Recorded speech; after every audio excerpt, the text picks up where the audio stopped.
மாண்புமிகு அமைச்சர் பெருமக்களே, மாண்புமிகு சட்டமன்ற உறுப்பினர்களே, 17வது தமிழ்நாடு சட்டப்பேரவையின் உறுப்பினர்களாக தேர்ந்தெடுக்கப்பெற்று வரலாறு சிறப்புமிக்க பேரவையின் முதல் கூட்டத்திற்கு வருகை புரிந்திருக்கும் உங்கள் அனைவரையும் என்னுடைய வணக்கத்தையும் முதலில் தெரிவித்துக் கொண்டு உங்கள் அனைவரையும் பெருமகிழ்ச்சியுடன் வரவேற்கின்றேன்.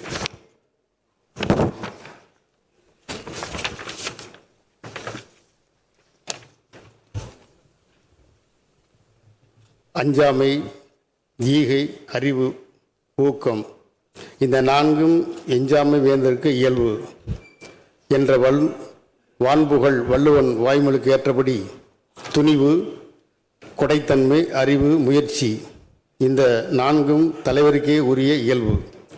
இந்த இயல்பினை தனக்குள் கொண்ட தலைவனாய், இளைஞரின் எழுச்சி நாயகனாய், இன்று நாடு முழுவதும் உச்சரிக்கும் மூன்றெழுத்து மந்திரமாய்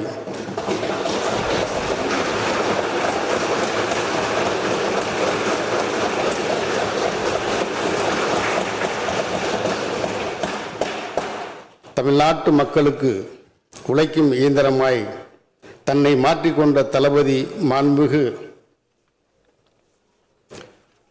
முதலமைச்சர் அவர்களை வணங்கி வாழ்த்துகிறேன்.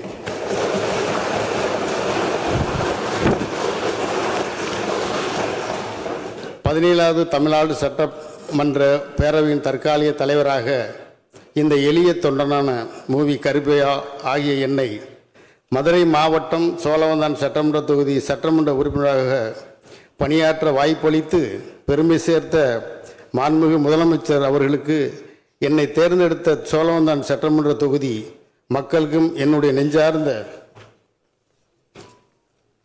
நன்றியை தெரிவித்துக் கொள்கிறேன். வரலாறு சிறப்புமிக்க இந்த பேரவையின் தற்காலிக தலைவராக என்னை பரிந்துரைத்த மாண்புமிகு முதலமைச்சர் அவர்களுக்கும்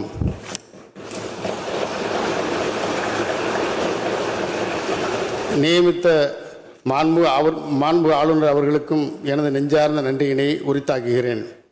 எண்ணற்ற தடைகள் எதிர்வந்த இடர்கள் அனைத்தையும் தவிடுபொடியாக்கி, இன்னல்கள் பல நேர்ந்தாலும் இடையூறுகள் பல ஏற்படுத்தினாலும் அனைத்தையும் தனியே எதிர்கொண்டு தவிடுபொடியாக்கி தகத்தெறிந்து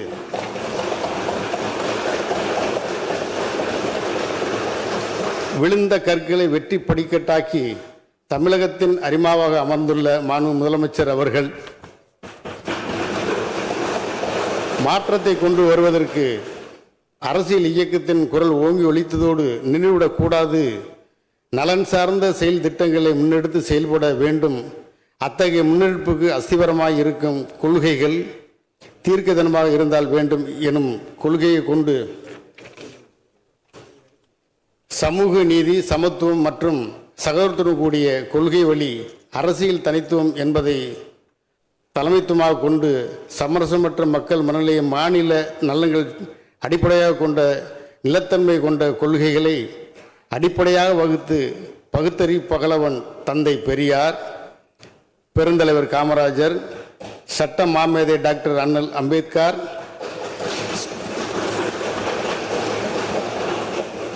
சுதந்திர போராட்ட வீரர் வீரமங்கை ராணி வேலு நாச்சியார், மக்கள் சேவர் அஞ்சலை அம்மாள்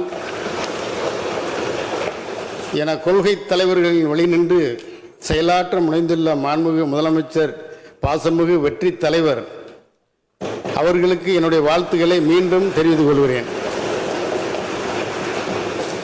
பொதுமக்களால் தேர்ந்தெடுக்கப்பட்டு அவர்களின் பிரதிநிதிகளாக பெருமைமிக்க இப்பேரவையிலே அமர்ந்து தமிழ் மக்களுக்கு தொண்டாற்றும் மிக பெருமை பொறுப்பினை ஏற்று நாம் வந்துள்ளோம். உறுப்பினர்கள் இதனை கருத்தில் கொண்டு பேரவையின் பணியாற்ற வேண்டியது நமது கடமை என்பதை அனைவரும் ஏற்றுக்கொள்வீர்கள் என்று நான் நம்புகிறேன். பேரவைக்கு உறுப்பினர்களது தேர்ந்தெடுக்கப்பட்டுள்ள நாம் இப்பேரவையின் அலுவலர்கள் ஏற்று நடத்துவதற்கு முன் இந்திய அரசியலமைப்பு சட்டத்தின்படி அதற்குரிய உறுதிமொழியை எடுத்துக்கொள்ள வேண்டும். முதலில் மாண்புமிகு முதலமைச்சர் மற்றும் அமைச்சர்களையும் பிற சட்டமன்ற செயலாளத்திற்கு தகவல் தெரிவிக்கப்பட்டுள்ளதன் அடிப்படையில் மாண்புமிகு சட்டமன்ற கட்சி தலைவர்களையும் முன்னாள் முதலமைச்சர்கள், முன்னாள் அமைச்சர்கள் மற்றும் முன்னாள் அரசு தலைமை கொறடா ஆகியோருக்கு பிறகு அகர வரிசைப்படி உறுப்பினர்கள் பெருமக்களை பிராமணம் அல்லது உறுதிமொழி எடுத்துக்கொள்ள சட்டமன்ற பேரவையின் முதன்மை செயலாளர் அவர்கள் அழைப்பார்கள். அவ்வாறு அழைக்கப்பட்டவுடன் ஒவ்வொருவராக வந்து சட்டமன்ற பேரவை உறுப்பினர்கள் தேர்ந்தெடுக்கப்படுவதற்கான தேர்தல் சான்றிதழ்களை சட்டமன்ற பேரவை முதன்மை செயலாளரிடம் கொடுக்க வேண்டும். உறுதிமொழி எடுத்துக்கொள்வதற்கான வாசகங்கள் அடங்கிய படிவம் உறுப்பினர்களுக்கு அளிக்கப்படும். அதில் உளமாற உறுதியுறுகிறேன் என்றும் கடவுளறிய உறுதியுறுகிறேன் என்றும் 2 வாசகங்கள் இருக்கும். உறுப்பினர்கள் அவரவர் விருப்பப்படி ஏதாவது ஒரு முறையில் உறுதிமொழி எடுத்துக்கொள்ளலாம். மேலும் இப்படிவம் தமிழ் மற்றும் ஆங்கிலத்தில் ஆகிய 2 மொழிகளில் இருக்கும். மாண்புமிகு உறுப்பினர்கள் தம் விருப்பப்படி தமிழ் அல்லது ஆங்கிலத்தில் உறுதிமொழி எடுத்துக்கொள்ளலாம். உறுதிமொழி எடுத்துக்கொள்ளும் போது படிவத்தில் உள்ள வாசகங்களை மட்டுமே படிக்க வேண்டும். அதை கூட்டவோ குறைக்கவோ கூடாது.